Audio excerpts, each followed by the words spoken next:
कैसा है 52 का पेपर, तो लगभग और अखबारों में भी आता रहता है, लगभग हर एक एक्सपर्ट यही कह रहा है कि मैथ्स का पेपर लेंथी आ रहा है। ठीक है, आप में से कितने लोग ऐसे हैं जो टेस्ट देके आते थे और टेस्ट देके आने के बाद ये कहते थे कि मेरे को क्वेश्चन तो आते थे लेकिन मेरे क्वेश्चन छूट गए? कितने लोग ऐसे हाथ ऊपर करने से जल्दी आते हुए क्वेश्चन टेस्ट पेपर में छूट जाते हैं? नहीं, आते हुए क्वेश्चन छूट जाते हैं क्योंकि हम लोग अभी तक, अरे सुन लो, काम की बात बता रहे हैं, सुनो। क्योंकि हम में से जो भी जितने भी लोग हैं, एजुकेशन सिस्टम ऑफ इंडिया के हिसाब से हम लोगों को एग्जाम्स में पूरा स्टेप्स लिख के आते थे, स्टेप्स के मार्क्स मिल रहे होते हैं। तो वो चीज हमारे अंदर रच बस गई। हम लोग स्टेप्स लिखे बिना पता ही नहीं चलता कि क्या हो गया। कितने लोग ऐसे भी हैं जिनकी सिली मिस्टेक्स हो जाती है एग्जाम में? बहुत ज्यादा सिली मिस्टेक्स। तो सिली मिस्टेक्स को ठीक करने के मेरे पास दो तरीके हैं। पहला तरीका तो यही है, डोंट बी सिली। और दूसरा तरीका यह है कि आपको मेंटल मैथ करनी पड़ेगी, मेंटल कैलकुलेशन। अगर मैं कहता हूँ 2+3 कितना होगा, ये आपने तुरंत बोल दिया, आपने लिखा था इसको। लेकिन अगर हम लिख रहे होते एग्जाम में तो 2+3 में 5 की जगह कई बार 6 लिख बैठते हैं, क्योंकि वो लिख रहे होते हैं। तो लिखने और सोचने में दोनों में बहुत डिफरेंस होता है।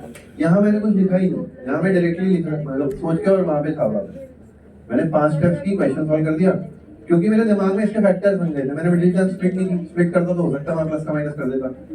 मैंने डायरेक्टली उसको ऐसे लिख दिया, नंबर लाइन बनाता तो हो सकता है प्लस माइनस प्लस की जगह माइनस प्लस माइनस लिख देता। ये लिखने के बाद इसको और इसको दोनों को मैंने डायरेक्टली सॉल्व किया दिमाग से।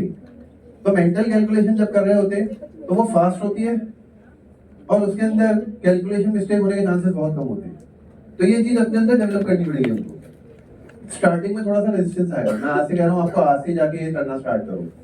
स्टार्टिंग में आपको थोड़ा सा रेजिस्टेंस आएगा। क्यों आएगा? आपको लगेगा यार दिमाग पे जोर ज्यादा पड़ रहा है, ज्यादा सोचना पड़ रहा है, फोकस कंसंट्रेशन लेवल उतना नहीं होता अभी। लेकिन अगर कुछ नया करना है, कुछ नया सीखना है तो उसके लिए एफर्ट तो डालने पड़ेंगे ना। स्टार्टिंग में ग्लिचेस आते हैं, स्टार्टिंग में प्रॉब्लम्स आती हैं। जब भी कुछ नया स्टार्ट करते हैं प्रॉब्लम्स आती हैं। आप भी जब बड़े हो जाओगे, कोई स्टार्टअप वगैरह करने की सोचोगे, स्टार्टिंग में बहुत रेजिस्टेंस आएगा, बहुत प्रॉब्लम आएगी।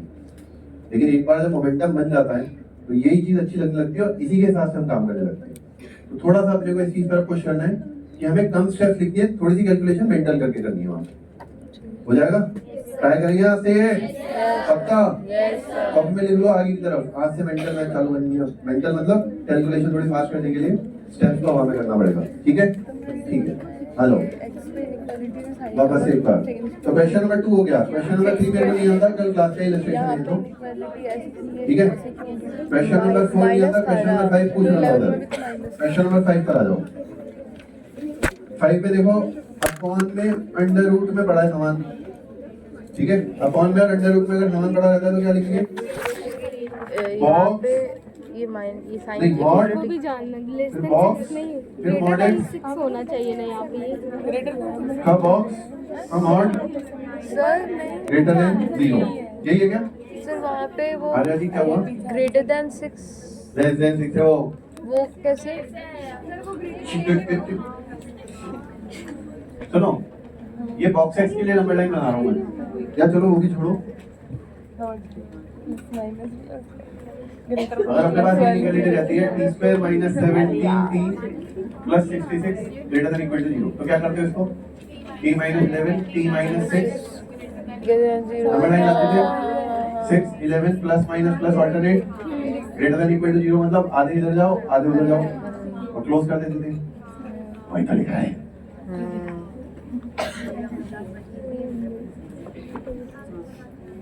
बड़े बड़े दावे किए जाते हैं, मैंने तो 11th पढ़ ली, मेरे को तो इनइक्वालिटी पे आती है, मैं तो ये मैं तो वो, उसी को डायरेक्टली अप्लाई कर लेना।